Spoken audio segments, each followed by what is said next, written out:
peu plus rugueux. Côte à côte, cela semble un peu différent. Vous pourriez dire que ce steak sans viande est comme une version hachée plus finement que le vrai burger de viande que vous voyez ici. Mettez-le sur le grill et vous verrez. Vous serez surpris. Difficile de dire s'il y a une différence.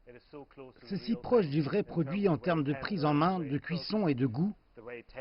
Ce restaurant à Hong Kong a commencé à servir des burgers à base de plantes fabriquées par Impossible Foods il y a environ un an, quand l'entreprise est pour la première fois entrée sur le marché. Et ce n'est pas la seule marque de viande à base de plantes disponible à Hong Kong, mais c'est celle dont on peut dire qui se rapproche le plus de la vraie viande. L'ingrédient clé qui aide à y parvenir est une molécule appelée M.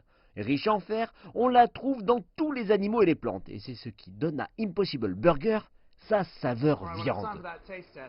Ok, donc il est temps de passer au test. Et je dois dire que cela sent comme la véritable chose.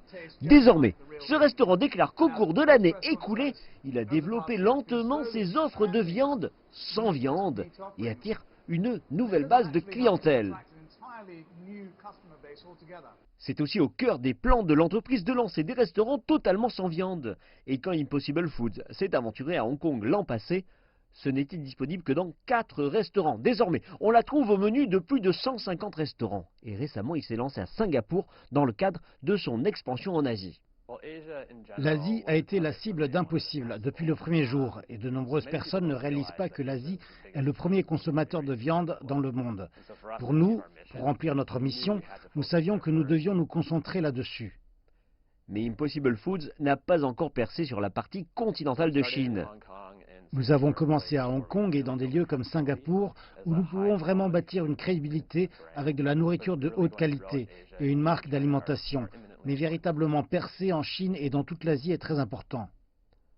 En raison de directives diététiques publiées en 2016, la Chine vise à réduire la consommation individuelle de viande de 50% dans le cadre des efforts de réduction des gaz à effet de serre. Et si Impossible Foods parvient à mettre un pied dans le pays, il pourrait remporter une part importante de ce marché en pleine croissance avec plus d'1 milliard de consommateurs.